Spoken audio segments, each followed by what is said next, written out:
What's up, guys? JD Venom here, part of Venom Nation Wrestling, and this is my NXT review from tonight's show. Better late than ever, right, guys? I am live on YouTube here tonight. Before we begin here, be sure to leave me a thumbs up, subscribe to the channel, be sure to follow me on Twitter, and like the Facebook page, where both links are down below. Tell your friends and family to come and join the Venom Nation Wrestling here on YouTube. Also, as well, guys, we got plenty of videos for you on the channel right now. Go check out my Monday Night Raw and SmackDown hair live reviews. They're up live on the channel. Tonight we have our NXT review. Tomorrow there'll be some wrestling news that I'll be getting to you as well. Friday is the Getting Over podcast for the best news and rumors here on YouTube. Saturday is our top 10, our weekly top 10, and Sunday more wrestling news as well. I want to give you guys a little bit update here on what I'm going to be doing here for this channel. I'm going to make an official video for it that I'm going to upload both on this channel and my other channel, JD Venom. I figured that it's pointless, and after getting some advice from a particular individual that gave me some advice, they not necessarily wanted me to, but they suggested, I will say, for me to go with one channel. This channel here barely has 100 and plus subscribers. I'm not getting the growth that I am going to be usually getting here on this channel, because it's a brand new channel, and plus wrestling content is blacklisted on YouTube for the time being, or at least for the foreseeable future. I made a decision to upload all my videos and do my live streams from my JD Venom channel. Now, you're not going to miss anything that you're seeing here right now. You're still going to get your 7 videos a week on that channel. You're still going to, if you're from JD Venom as well, if you know my other channel, you're still going to get the same content, because I'm doing it anyway. I'm already doing it right now as we speak. If you're subscribed to both channels, you see it. It's just going to be all consolidated on one channel. Like I said, I'm going to make an official video on that as well. A channel update. I might upload that tomorrow because I am off work tomorrow. But I might do that, consolidate it, and hopefully you guys understand. So I won't have 2 channels going back and forth, having 2 different fan bases. The 2 channel things is hard. But like I said, it's not going to be any extra work for me. It's really not. It's really not going to be any extra work for me whatsoever to do it like this. But yeah. Just want to give you guys that little bit of information there before we actually begin tonight's review here of NXT. Of course, that was live from Full Sail tonight. And before we get started here, I got my notes here. I talked about this last week. I'm talking about it here again this week. I love the new NXT opening theme. I think it's fucking fabulous. Fabulous opening theme. I didn't really like the last theme. Some people did, some people didn't. I was one of the guys who didn't really like that theme. It was okay, you know what I mean? I was getting used to it, you know what I mean? I just don't think of that as a wrestling theme. Like, I grew up in the Attitude Era when you had that hard fucking rock, you know what I mean? When you had fucking, fucking Thorn in Your Eye, you know what I mean? When you had the one before that. You know what I mean? So that's what I'm used to, and it kind of reminds me of that. So that's why I like it. But NXT tonight overall, guys, NXT right now, they're in that mid state. They're in the purgatory right now, as I like to say, because we got NXT TakeOver Brooklyn, which is another 2 months away. So right now, they're in purgatory. They are just, going with the flow and playing matches together, and, having mini feuds to end on NXT TV. We're not really going to see any wrapping up until next month for NXT TakeOver Brooklyn. So tonight's show was just a bunch of matches together. There's going to be storylines going into NXT TakeOver Brooklyn that was actually planned and seeded tonight. But it's a slow burn.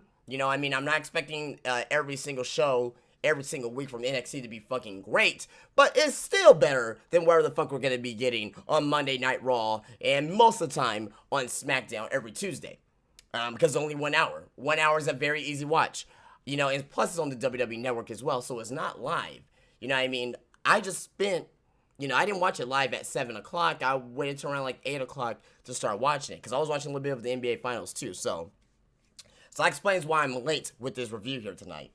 But be that as it may, we got a couple of good things here tonight. We saw Bobby Roode and Roderick Strong have their first altercation in the ring. Not in the ring, but in a promo.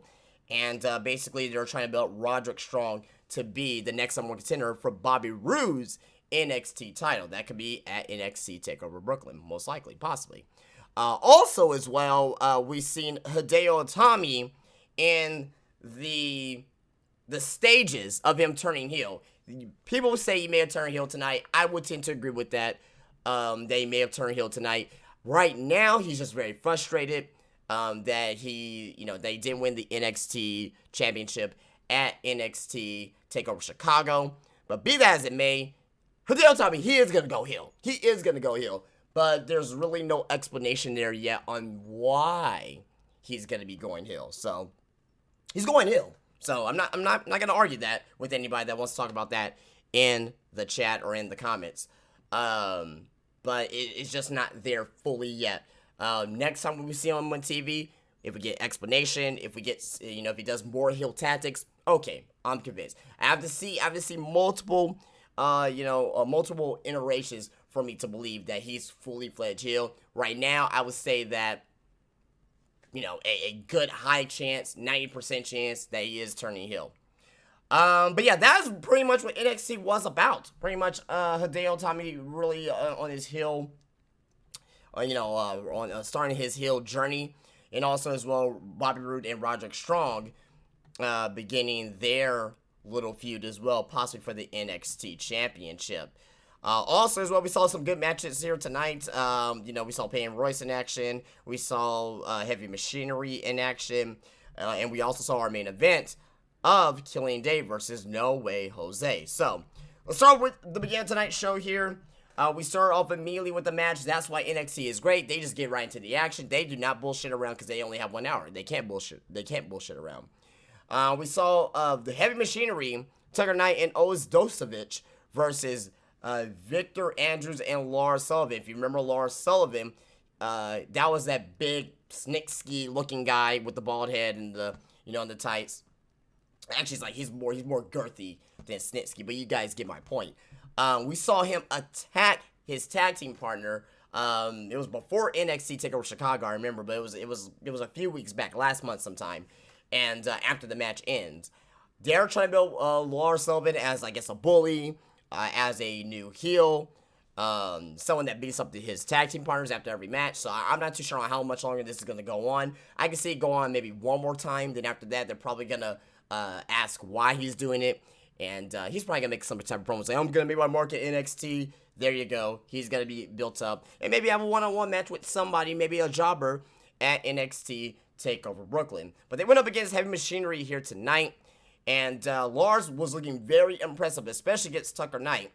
There was at one point in the match where Sullivan, was pretty much trying to go for Tucker Knight was trying to go for a drop kick, and pretty much Sullivan, blocks the drop kick essentially. It hits him with a power slam. So very nice spot there in the match. But we know Stakes and Weights, hashtag Stakes and Weights was gonna win this match of Otis Dosovich and Tucker Knight of Heavy Machinery. They actually pinned in this match here. They pinned Victor Andrews because Victor Andrews got self-tagged in, and Lars Sullivan beats him up after the match. So Heavy Machinery, that is gonna be the tag team that's going to face Authors of Pain and most likely probably take the titles off of Authors of Pain at NXT TakeOver Brooklyn. Simple match is to get over Heavy Machinery and also to get over Lars Sullivan at the same time. If you're doing two things, you're killing two birds with one stone in one match. I have no complaints about it. So it did its job. So, but Heavy Machinery gets the win. After that, we get a Sanity promo. Before that, we saw the return of No Way Jose last week during Eric Young's match versus Roderick Strong. Sanity was interviewed after the match, and they asked about No Way Jose, No Way Jose's return, and the match between Killian Dane and No Way Jose was announced. And Killian Dane basically went on to say that no one is safe. We got our promo segment of Roderick Strong. He comes out to the ring and he says he wants to be honest with the fans in Full Sail, that the last 7 or 8 months have been a roller coaster for him. He's in NXT. He has a beautiful fiance and a baby boy at home. He opened up to you all about something that he was ashamed of because he did not want to be judged. He has been accepted with open arms and thanks everyone. When he first came here, he came here for one reason, and one reason only, the NXT Championship. Roger says his life has never been better, but there is one thing he wants and one thing he needs, is the NXT Championship. Strong says it's no longer Roddy versus the world. It is Roddy, Marina, and Tori versus the world. That motivates Roderick to be better and the WWE champion. I don't remember. Did he say WWE champion? I think he said NXT champion. This note here is probably fucked up. After that, Bobby Roode came out. He was crying on stage. He's faking crying. You know what I mean? With a little fucking like thin piece of tissue, Kleenex, whatever you want to call it. And Roode comes out and says that Strong wants to be the marquee, wants to be on the marquee with the champ. Diapers are expensive. He was talking about, like, I understand, but, diapers, they can be expensive. And Roger's like, oh, do you think this is funny? You think this is a joke? You want to play the Bobby Roode lottery, says Bobby Roode. You spend your hard-earned money and hope you hit the numbers to get out of the trailer park or to get out of the trailer park and move to the mansion on the hill. That's not how it works in my NXT, says Bobby Roode. You don't wave a wand and get a title match. Roode says you are a good hand, so he tells Strong to stay in his lane. And the fans are ooh and Full Sail.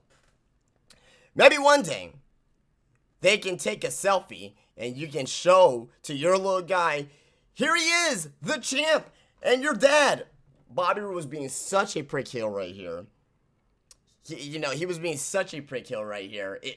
Bobby Roode is fucking hash mark tremendous. He is hash mark, hashtag, whatever you want to call it, tremendous. Fucking great. Great stuff from Bobby Roode in this promo here tonight. Secondly, god damn it, my notes went down. God damn you. Basically, he wishes Strong the best of luck because he is not man enough to win. And that was our segment. Roger Strong's music hits, and after that we get a, we basically get a Nikki Storm. Nikki Storm, really? What's up with these notes, man? Who put these notes together? Okay. Jesus Christ, man. Nikki Cross, not Nikki Storm. Jesus Christ, man. Like, who the fuck put this together? Anyway. Nikki Cross, I understand. Oh, her name's Nikki Storm. Her name's Nikki Cross at NXT. That's why I know her by. Nikki Cross is in the back, and she's acting all crazy as she normally is. They're like on something. They're like on some type of on top of the building because there's like ladders and shit. It was pretty strange. I think they're on top of Full Sail. And she says that she's that Ruby and Asuka that they should play a game. That very Nikki Cross. Come on, think about it. Like, she's fucking strange as shit. So, and then we get a video package of Authors of Pain with Precious Paul Ellering, basically showing a video package of the possible contenders for the tag titles, and basically the cryptic messages that good old Paul Ellering will bring in a promo like that. Very much, it was something, but it was really nothing. It didn't really have any pertinence to the show. We had a match between Sarah Logan, who was raised by wolves apparently, or she was raised in the woods, whatever the fuck Nigel McGuinness was saying, versus Payne Royce. I like Sarah Logan. I want to see more of her.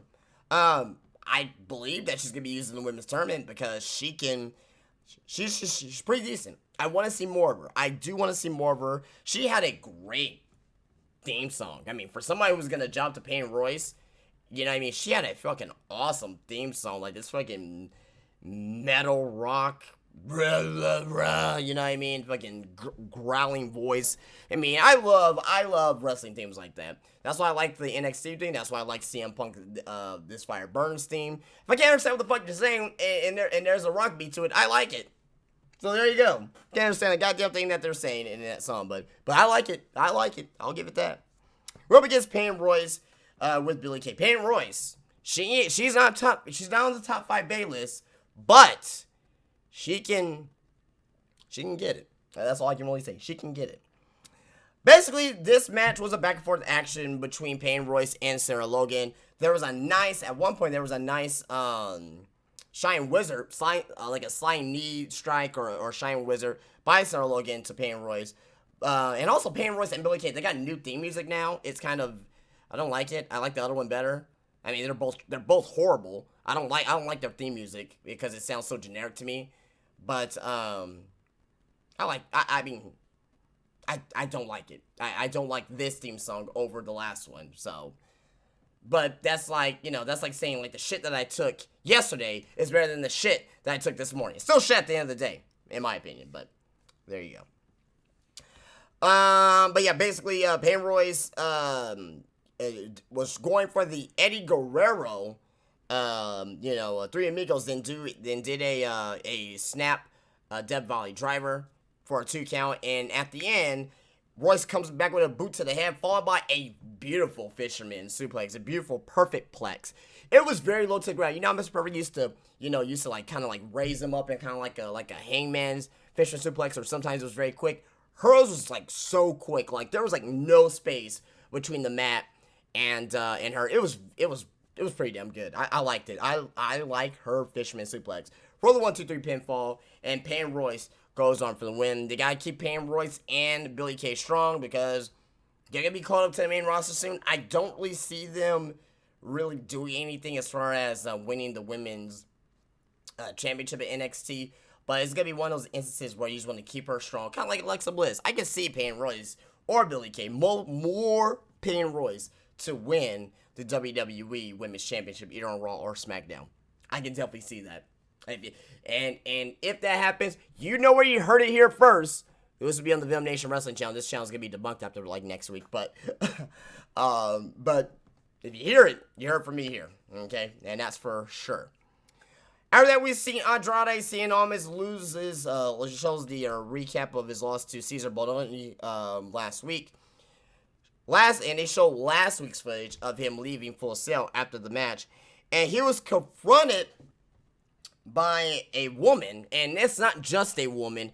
It is Rosita from TNA, Thea Trinidad, who is still, she's gonna be in top 5, babe, because she just signed to WWE. I may remove. I'm sorry, Maurice. I may gotta take you out of top 5 bays and put in Thea Trinidad there, because she always had a massive crush on her. I still do.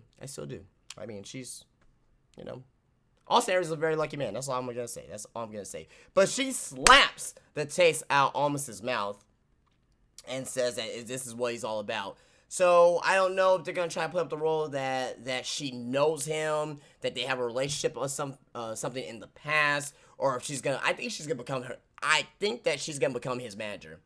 That's what I think, and I think that she's maybe the mouthpiece for him as well. And they may do something where they're gonna rebuild back up Andrade Cien Almas, and he's gonna actually start winning matches because of her. I can definitely see something like that. Between Thea Trinidad and Andrade Cien Almas. After that, we get a backstage interview from last week or earlier today with Dale Itami, who's asked about, since he lost, is he going back to Japan since he did lose at TakeOver? Itami says, just because I lost, I'm not going to be going back to Japan. I'm not done yet. We got our next match of Hideo Itami versus Oney Lorcan. Best match of the night.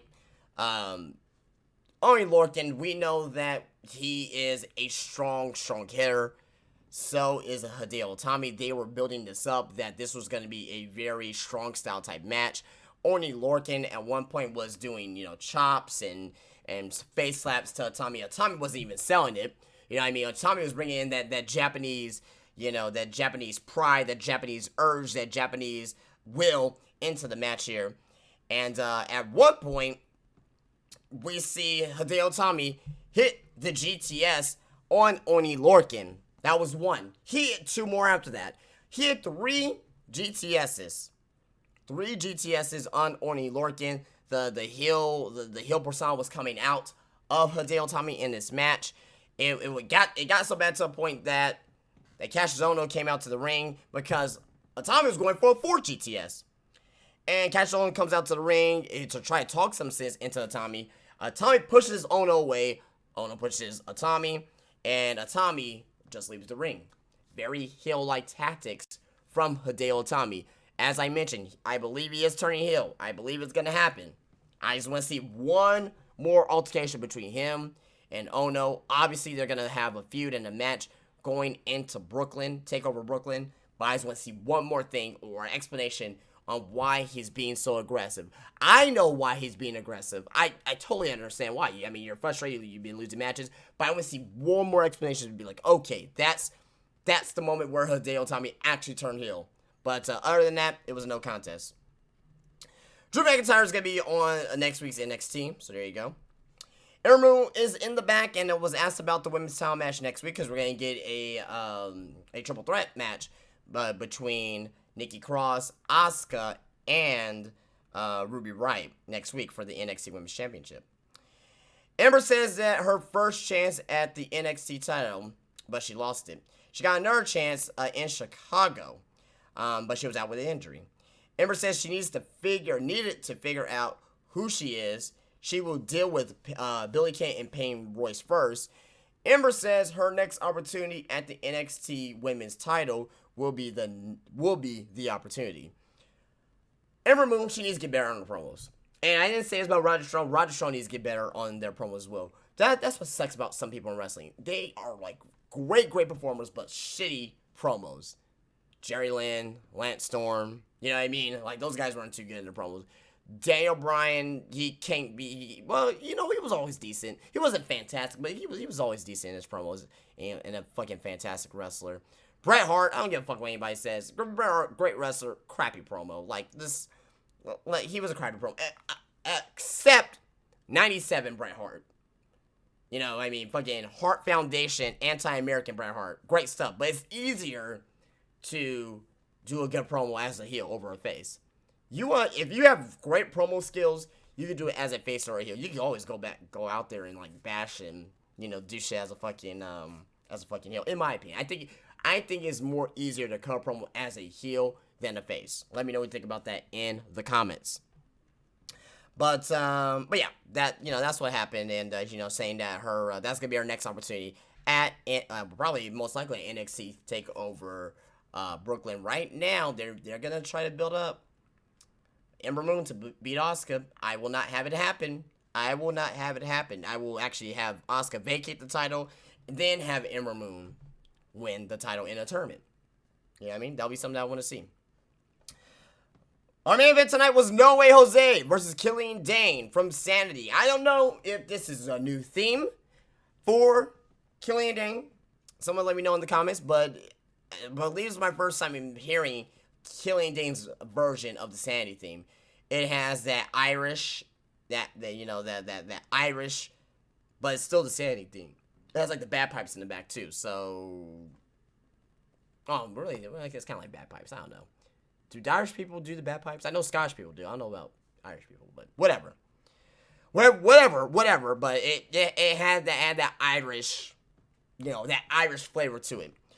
This match wasn't really anything, I'll be honest with you. I am very impressed with Killian Dane, though. He should not be moving like that as a big man.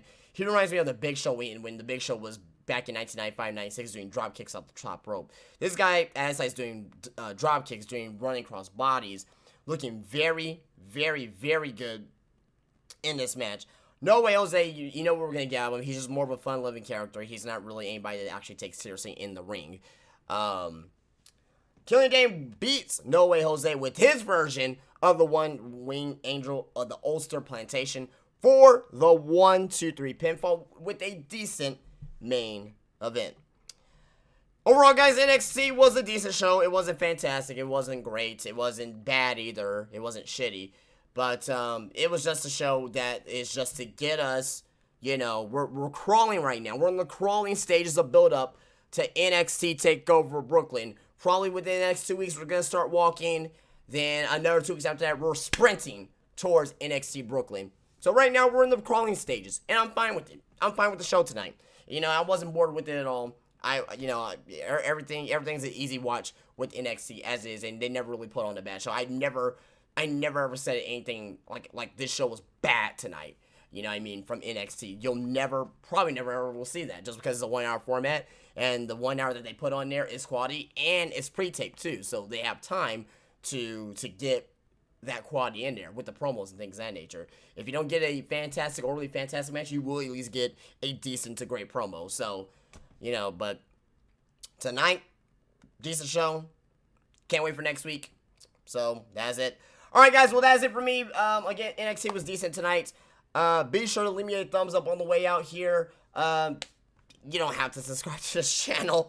I mean, it doesn't really matter. I mean, if you guys want to subscribe, great. But you definitely want to go subscribe to JD Venom. You definitely want to go subscribe to JD Venom. Over 5,000 subscribers on the channel. I'm going to be mixing in professional wrestling, daily videos for that, and daily videos for video games as well. So you're going to be seeing 2 videos a day from me every single day on that channel, whether it's video games and wrestling, or, well, it will be both. It will be both, because I'm already doing 7 videos a day over here. I might as well, and I have 7 videos a day over there as well. You know what I mean? So there you go with that. But guys, I'm going to get out of here. Please rate, please subscribe, please drop a comment. Be sure to follow me on Twitter and like the Facebook page, where both links are down below. And I will see you guys later. Peace out.